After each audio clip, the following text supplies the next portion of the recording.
The Arctic night was impossibly clear. Stars crowded the black sky like frost on glass, each one sharp enough to cut. Below them, the research station huddled against the snow, a single yellow window glowing in all that white emptiness. Inside, 5 humans worked past midnight. They didn't know about the ship.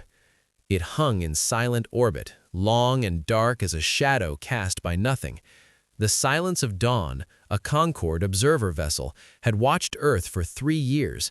Tiny probes, no larger than dust motes, had drifted through atmosphere, cataloging radio chatter, counting aircraft, sampling water and air. The conclusion reached the council chambers of a dozen worlds: young, primitive, safe. Now came the test. The lander settled behind a snow ridge 10 kilometers from the station. Snow hissed against hot metal as 6 figures emerged. 2 Vexari, their insectoid shells gleaming green under starlight. 2 Zorath, tall and glass-skinned with soft blue light pulsing through their translucent bodies. 2 more species, equally fragile, equally cautious. They wore heavy exosuits that hissed and whirred, fighting Earth's gravity with every step. Clix, the lead Vexari, felt his leg joints ache after 50 meters. Laraven, the Zorath diplomat, moved like wading through deep water. Their suits strained, motors whining. The station door opened before they knocked. A man filled the doorway, not tall, but built solid, with shoulders that stretched his thermal coat. His eyes widened, but he didn't step back. John Harper, biologist. You folks coming in or conducting your meeting in the storm? Behind him, a woman with sharp features and a tool-belted jacket assessed them with engineer's eyes. Lisa Monroe, if this is a hoax, you're all committing to it hard. The aliens entered. Warm air washed over them. The room was chaos. Papers, equipment, half-finished meals, the smell of coffee and machine oil. Clix found it claustrophobic, aggressive in its clutter. Sit if your gear allows, John said, dragging a chair from a pile of rock samples. Coffee? Laraven attempted the chair. The legs groaned, bent, and she stood quickly. Our suits compensate for your gravity. Without them, she didn't finish. The implication hung. Without them, we would collapse. John nodded as if this were reasonable. Then he lifted the metal crate beside him, 200 kilograms of samples and equipment, and moved it one-handed to clear space. The motion took 3 seconds. He wasn't breathing hard. Click's sensors spiked. 200 kilograms. In Vexar, that required 6 workers, a lift frame, and hydraulic assist. The human had used 1 arm and hadn't broken conversation. Sorry for the mess. New gear arrived yesterday. Lisa noticed Click staring. Don't mind John. He's our unofficial forklift. She tossed a toolbox across the room. Heavy, iron, 20 kilograms at least. It arced through the air.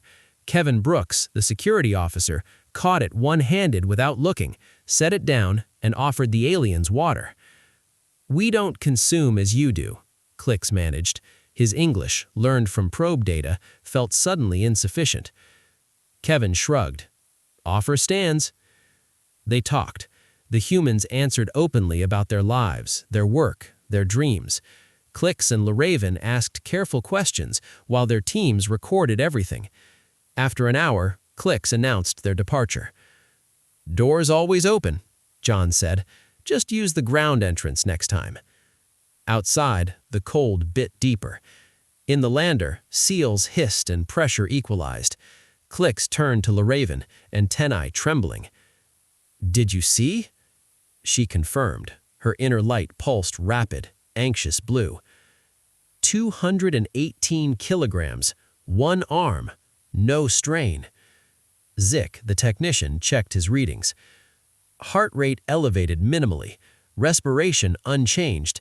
He lifted 6 times his species' average capacity and called it moving a box. Clix opened a channel to the flagship. First contact successful.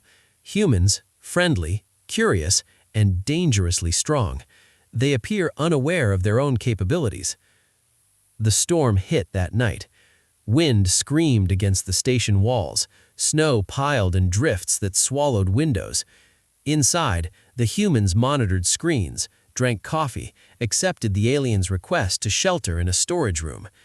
Then the power died. A crack like gunfire. Darkness. Emergency lights bled red across the walls. John was already moving.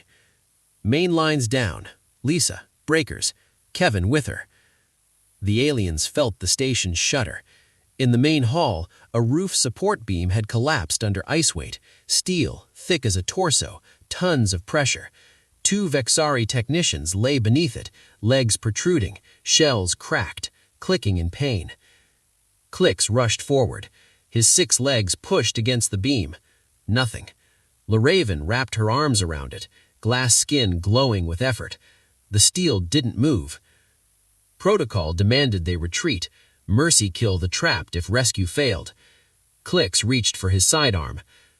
The door exploded inward. Not exploded, opened hard. Kevin Brooks filled the doorway, flashlight cutting through dust.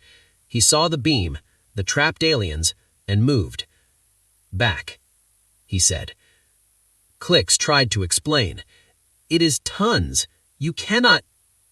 Kevin gripped the steel. His legs widened, muscles coiling under his jacket. He pulled. The beam rose, inch by screaming inch, ice cracking, snow falling in sheets.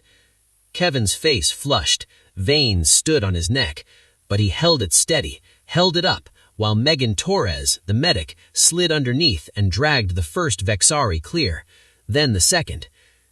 Kevin lowered the beam. It struck the floor like a bell. "That was heavier than I thought," he said, wiping his face. "Sorry for the delay. Needed my footing right." 3,000 kilograms, Click sensors confirmed. 3,000, and the human had held it for 63 seconds, heart rate now returning to normal, calling it heavy. Megan checked the injured.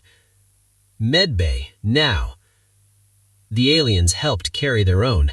In the medbay, Megan worked with human tools on non-human bodies, stabilizing, splinting, saving lives. The Vexari would recover.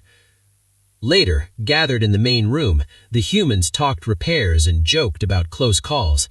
The aliens sat in silence, watching John lift a fuel can in each hand, 50 kilograms each, carried like grocery bags, while discussing lunch. "Why no tools?" Clicks finally asked. "A jack? Hydraulic lift?" Kevin shrugged. "Didn't think of it."